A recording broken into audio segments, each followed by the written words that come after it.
오늘 말씀에서 가장 중요한 것은 22절에 거기서 내가 너와 만나고라는 구절이 제일 중요합니다. 오늘 이 말씀은 이스라엘 사람들에게 하나님께서 성막을 짓고 그 성막 안에 있는 성소, 그리고 그 성소 안에 있는 법궤라는 것이 있지요.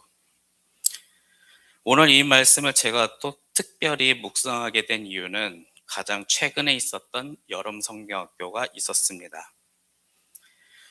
여러분들은 여름 성경학교를 어떤 식으로 생각하며 어떻게 생각했는지 모르겠지만, 저에게 있어서 이번 2026년 여름 성경학교는 특별히 주제가 성막학교라고 되어 있습니다. 제가 처음으로 전도사 사역을 했을 때가 2014년, 지금으로부터 12년 전이었는데요. 그때 당시에 감리교회 교단에서 여름 성경학교 주제가 있었는데, 그게 성막은 살아있다라는 주제였습니다. 즉 제가 이제 이 목회 현장 전도사 사역을 처음 시작했을 때 성경학교 주제가 성막이었는데, 올해 다시 성막이라는 주제를 다시 보니 요 근래 사이에 제가 하나님께서 구약 시대 때 있었던 성막이라는 이 하나님께서 함께 하셨던 이것을 더 깊이 묵상했던 계기가 있었습니다. 오늘은 특별히 이 시간 그것에 대해서 여러분들과 좀 이야기를 나눠보려고 하는데요. 역시 성막에선 제일 중요한 건 그 안에 있는 성소, 그리고 그 더 안에 있는 법궤인데, 그 법궤 여러분들은 어떻게 생각하는지요? 그저 단순히 그냥 궤가 하나 있고 그 안에 뭔가가 담겨져 있다, 우리는 어쩌면 간단하게 그렇게 넘어갈 수 있겠지만, 거기에 제일 중요한 것은 오늘 우리가 읽었던 22절의 말씀이죠. 거기서 내가, 즉 하나님이 너와 인간, 하나님과 인간이 만난다라는 내용인 거예요.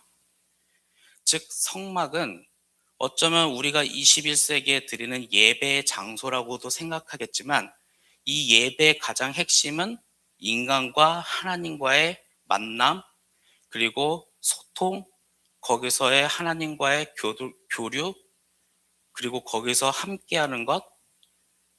저는 항상 생각하길, 하나님과 항상 동행해야 하고 하나님과 함께해야 한다는 것이 저의 큰 생각인데, 바로 이 성막의 그 법궤가 바로 구약 시대 때 있었던 하나님과 함께해야 하는 그 임재의 장소라는 거죠.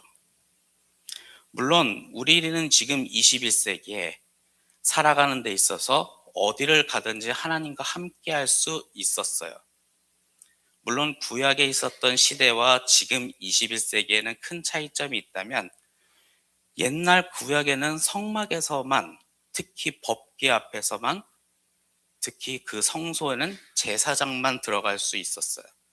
인간의 대표성을 지닌 딱 한 사람만, 정확히 말하면 인간을 중재할 수 있는 제사장이라는 한 사람만 들어갈 수 있었는데, 지금은 모든 사람들이 어느 장소에든지 누군가의 이름을 부르기만 하면 하나님과 함께하고 하나님과 동행할 수 있겠죠.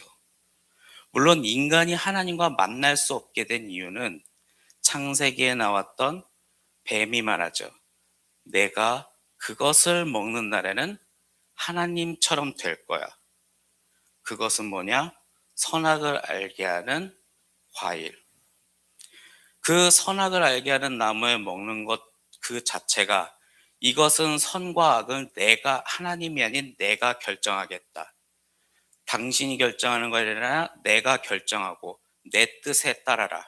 이것은 즉 고대 근동에 있었던 계급 사회였고, 그 계급에 따라라. 안 따르냐? 그럼 전쟁이다. 그러나 그것에 대한 인간의 욕망에 대한 그 하나님의 뜻에 따르지 않는 것, 그리고 즉 하나님을 내 인생에서 배제해버리고 바로 인간 중심으로 살아가는 아니, 정확히 말하면 자기 중심으로 살아가는 것에 대한 그 죄, 그것이 있기 때문에 하나님과의 교류가 사라졌는데, 하나님은 그런 인간을 포기하지 않고 누군가의 이름을 부르면 우리는 하나님과 만나게 되겠죠. 그때까지에 있었던 그 과정 속에서 만들어 놓은 것이 바로 성막, 그리고 하나님과 교류하고 만날 수 있는 그것이 바로 법궤였죠.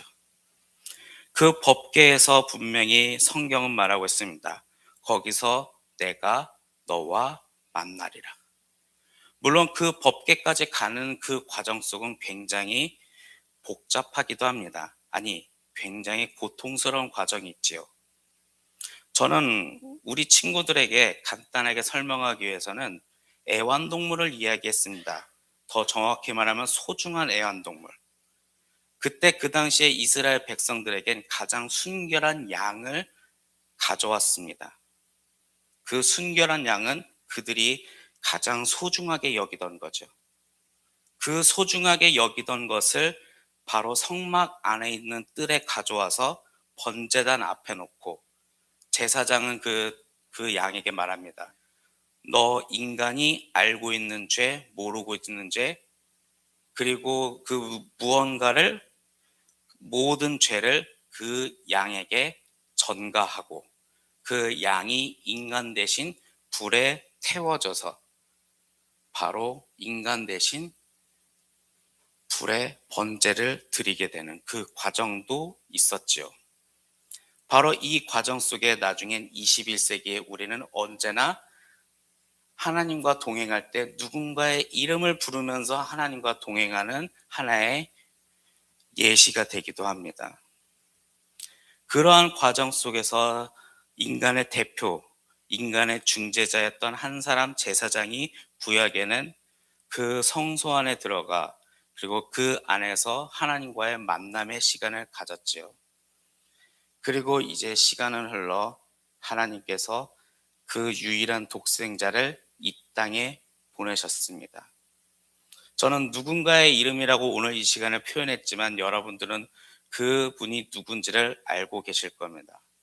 이 땅에 우리를 위해서 오신 그 예수 그리스도. 우리는 그 예수 그리스도의 이름을 부르기만 하면, 그분의 이름을 믿기만 하면 이제 어디를 가든지 주님과 동행하고 하나님과 함께 할 수 있습니다. 가장 쉬운 방법이 우리에게 펼쳐졌지요.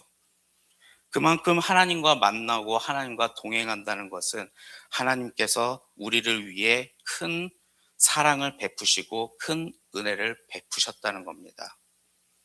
저는 여름 성경학교 성막에 대한 이야기를 통해 어쩌면 이 성막을 통해 잠깐 짧게 이야기했지만 그 성막 속에서는 하나님께서 인간을 향한 사랑이 담겨져 있고 그리고 하나님께서 인간을 먼저 만나고자 하는 하나님의 마음이 담겨져 있다는 것을 여러분들이 기억하셨으면 좋겠습니다. 그리고 그 하나님의 마음을 이제 우리가 화답해야 할 때입니다. 이제 여러분들은 그 하나님을 어떻게 대하시겠습니까? 누군가는 그 하나님의 사랑을 외면하는 사람도 있고 어쩌면 바쁘다는 핑계로 다른 데에 바쁘다는 핑계로 또 외면하는 사람들도 있겠지요. 이제 우리는 그 하나님의 사랑과 하나님의 은혜에 우리가 이제 반응해야 할 때입니다. 오늘 여러분 이 시간 기도할 때 그 하나님의 사랑과 은혜에 반응해 주십시오. 그리고 그 반응으로 여러분들은 주님과 동행하시길 바랍니다. 동행할 때 여러분들에게 성령과 능력과 지혜와 용기가 부어질 것이고 그것으로 여러분들은 오늘 하루 그리고 내일 언제나 주님과 동행하며 승리하는 우리 두드림교회 성도님들이 되기를 간절히 소망합니다.